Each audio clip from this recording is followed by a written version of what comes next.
అల్లూరు జిల్లా చింతపల్లి మండలం సామగిరి ఎర్రవరం గ్రామంలో యువ రైతు నాటిన వాటర్ యాపిల్ చెట్లు ఇప్పటికీ గుత్తులుగా కాయలు కాయడంతో రైతు సంతోషం వ్యక్తం చేస్తున్నారు.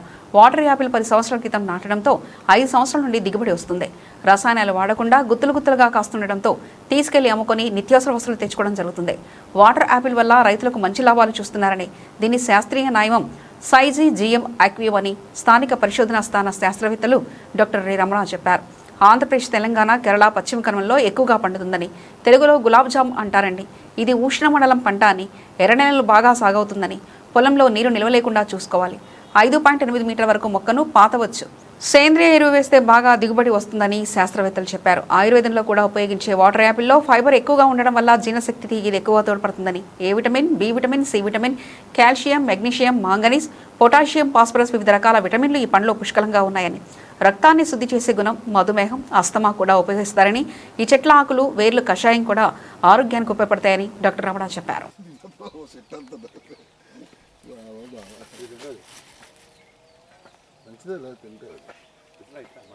చాలా బాగుంటుంది.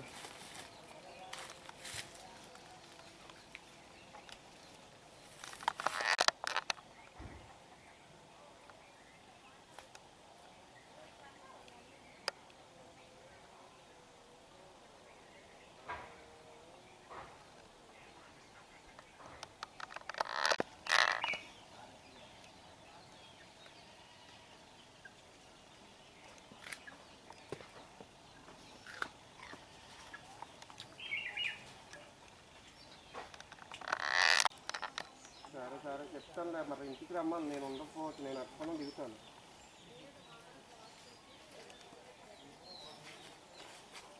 సరే అలా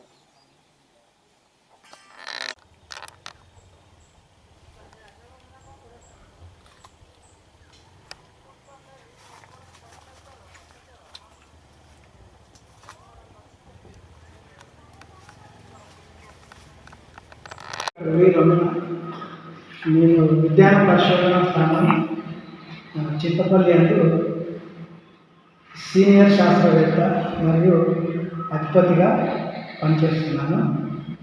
సో ఈరోజు మనము వాటర్ యాపిల్ గురించి తెలుసుకున్నాము. ఈ మధ్యకాలంలో ఎక్కువగా ఇవి మన చింతపల్లి ఏరియాలో, ఏజెన్సీ ఏరియాలో రైతులు ఇళ్ళ దగ్గర పెరటి తోటలు పెంచుకొని బాగా కాపు కాసి దిగుబడిస్తుందని మనం వార్తలు చూస్తున్నాము. సో దీని యొక్క మన కల్టివేషన్ మనం ఎలా సాగు చేసుకోవాలని మనం చూసినట్లయితే, ఇది మెరిటేసి జాతికి చెందింది. అనగా జామ, నేరేడు, రోజ్ యాపిల్ ఇవన్నీ ఒక కుటుంబానికి చెందినటువంటివి.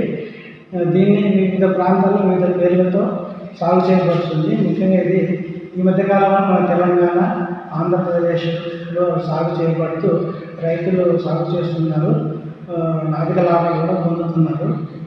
సో ఇప్పుడు మనము ఈ వాటర్ యాపిల్ గురించి తెలుసుకున్నట్లయితే, దీనికి వేడి తేమతో కూడిన ఉష్ణమండలం, ఉపఉష్ణమండల ప్రాంతాల్లో బాగా పెరుగుతుంది. దీనికి సరాసరి 20 డిగ్రీల సెంటీగ్రేడ్ నుండి 30 డిగ్రీల సెంటీగ్రేడ్ ఉష్ణోగ్రత ఉంటే అలాంటి ప్రాంతంలో బాగా పెరుగుతుంది.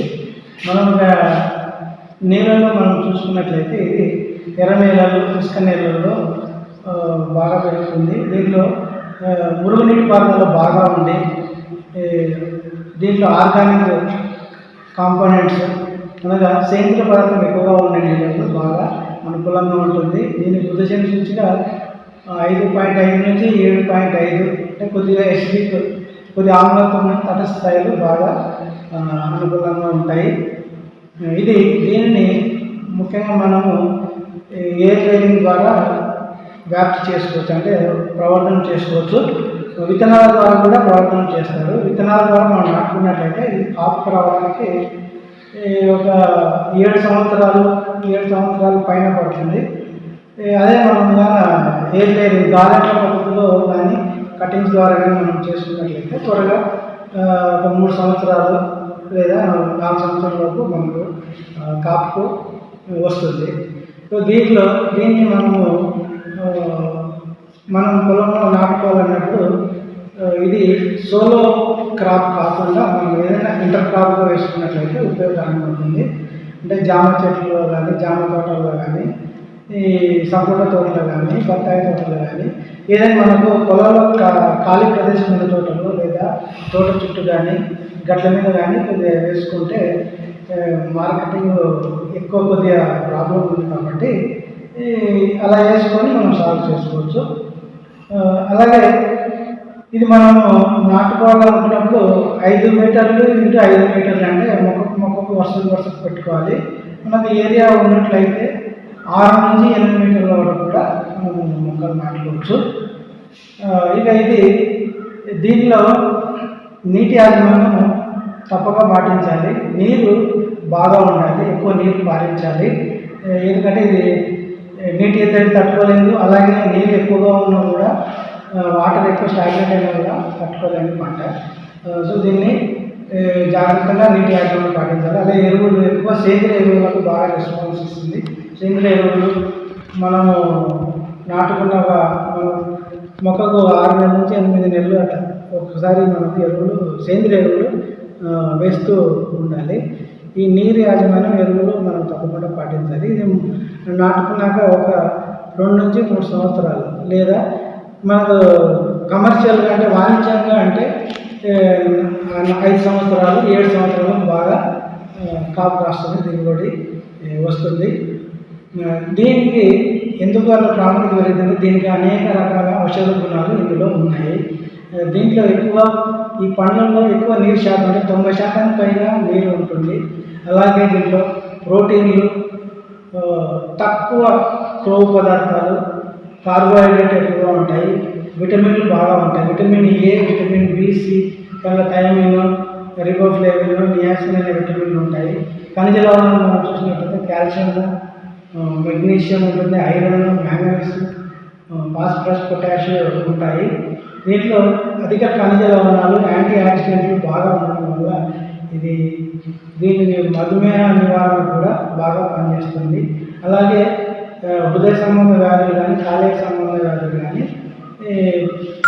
దీన్ని మనం సేవించడం వల్ల తగ్గుతాయి. సో ఈ విధంగా ఇది ఆస్తమానం మధుమేహంలో కూడా దీన్ని ఉపయోగపడుతుంది. సో దీనిలో అనేకమైనటువంటి ఉపయోగాలు ఉన్నాయి కాబట్టి ఇది ప్రాముఖ్యత సంతరించుకుంటుంది. సో దీంట్లో ప్రతి సంవత్సరం తప్పకుండా మనము ఇది ప్రూనింగ్ అనేది కత్తిరింపులు అనేది చేయాలి. ఈ మొక్క యొక్క సరైన ఆకృతి రావడానికి, సరైన దిగుబడి రావడానికి తప్పనిసరిగా ఎందుకంటే ఎండు పుల్లలను ఏదైనా రోగాలు వచ్చిన కొమ్మలను ఎప్పటికప్పుడు తీసేస్తూ ఉండాలి. ప్రతి సంవత్సరం ప్రూనింగ్ అనేది చేస్తుండాలి. ఇది నాటాక మనకు ఒక 2 నుంచి 3 సంవత్సరాలుగా కాపు వస్తుంది.